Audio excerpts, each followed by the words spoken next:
Olá pessoal, tudo bem? Na aula de hoje nós vamos tratar do populismo, regime político que vai do fim do Estado Novo até 1964. Observe essa gravura, uma manifestação popular antivarguista de 1945, exigindo o fim do Estado Novo. Estado Novo que tem o seu final ligado à Segunda Guerra Mundial.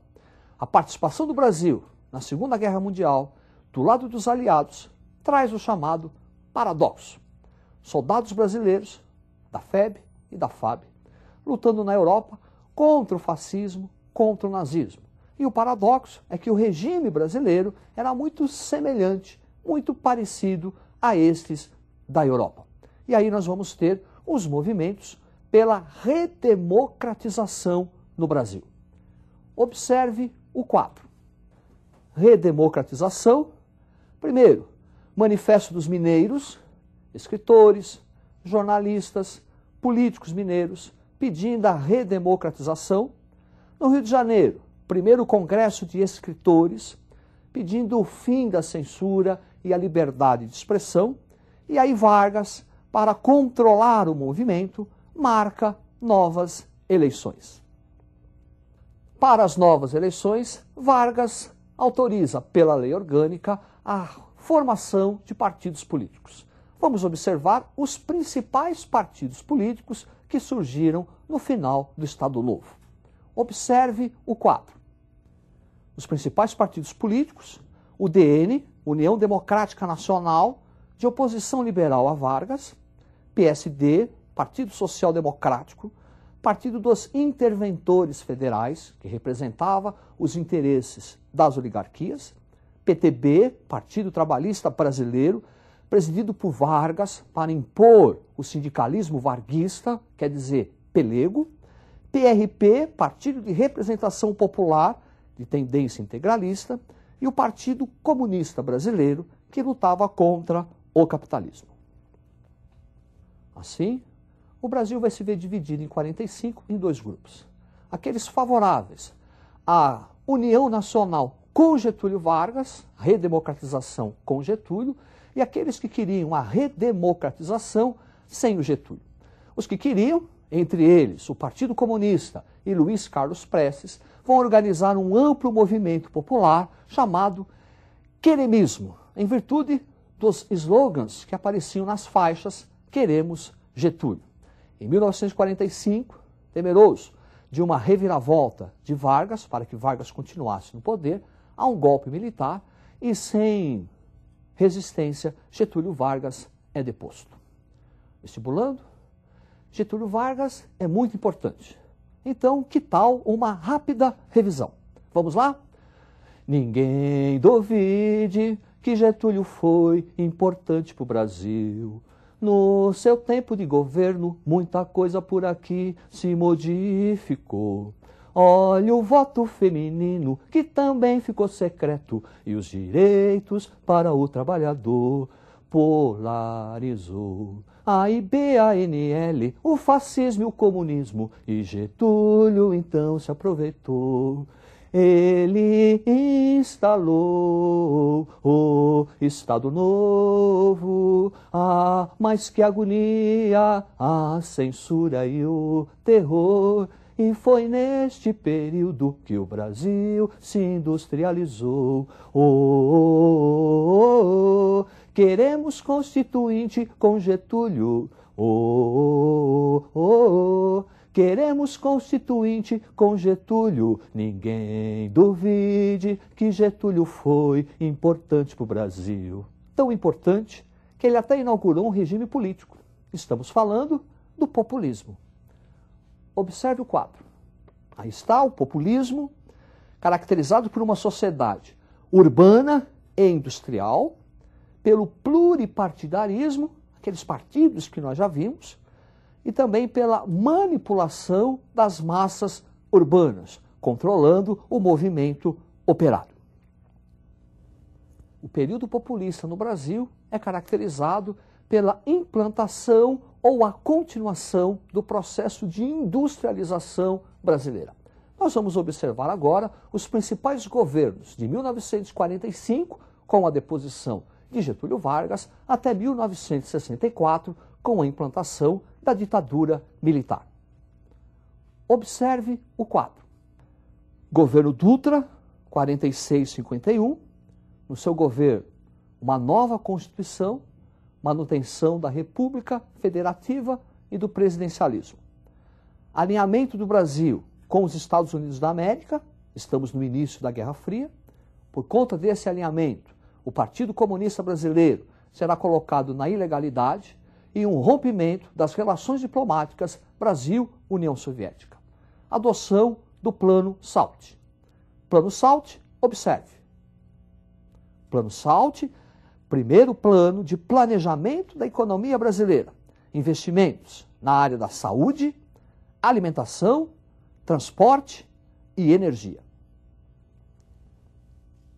Em 1951, Getúlio Vargas volta nos braços do povo. Concorre às eleições e ganha. É um segundo período de Vargas. O primeiro, aquela era Vargas, até 45, e esse segundo, de 51 a 54. Observe o quadro.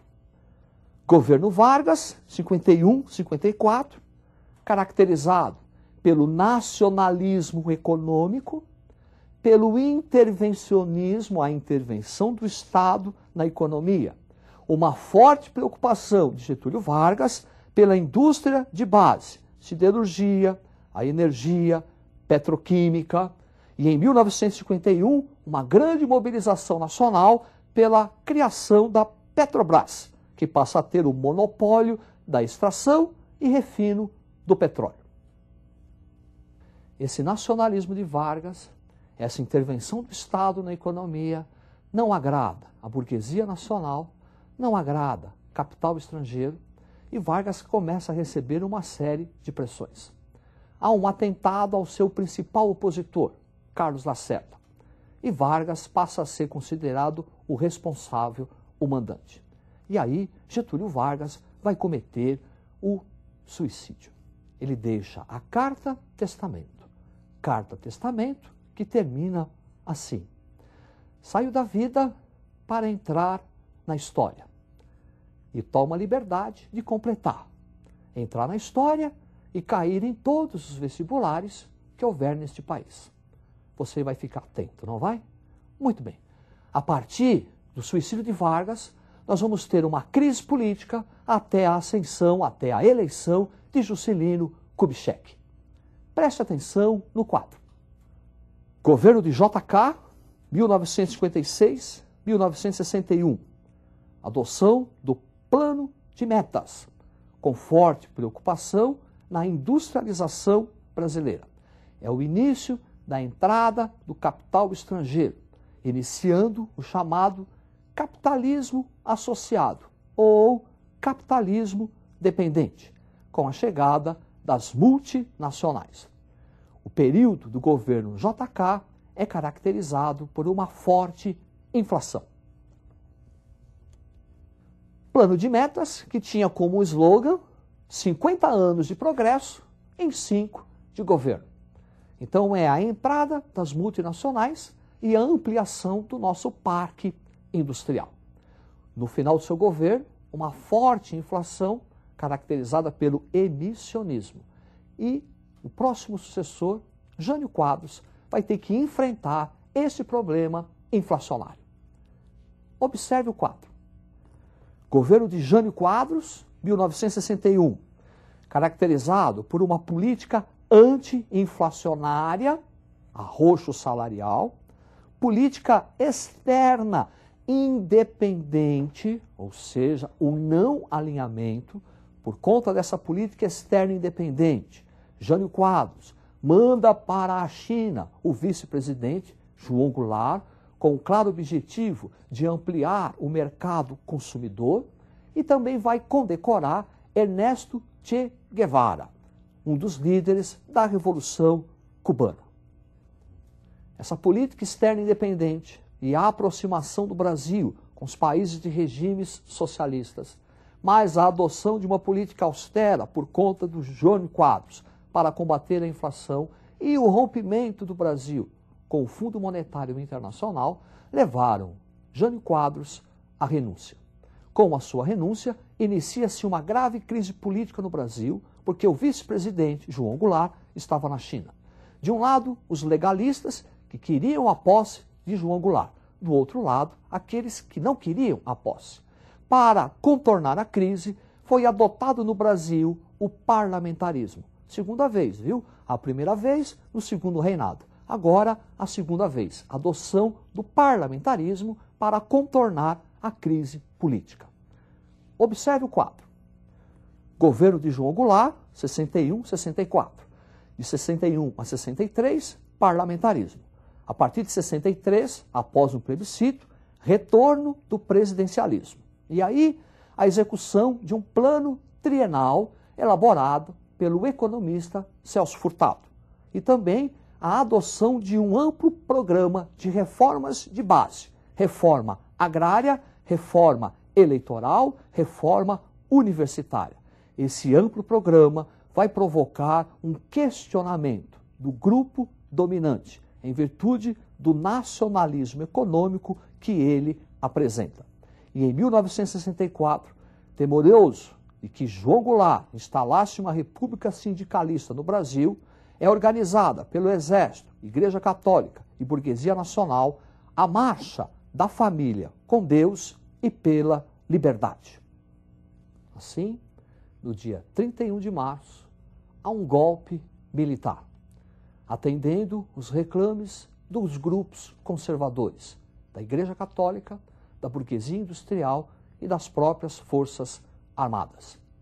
O estupim será um grande comício realizado por João Goulart na Central do Brasil, no Rio de Janeiro, onde praticamente 300 mil pessoas ouviram que ele ia nacionalizar as companhias de petróleo e implantar uma reforma agrária. No dia 31 de março, é dado o golpe militar e em 1º de abril, Humberto de Alencar Castelo Branco já ocupa a presidência do Brasil, inaugurando o chamado regime militar, que se estende até 1985. É isso aí. Uma boa sorte e estude.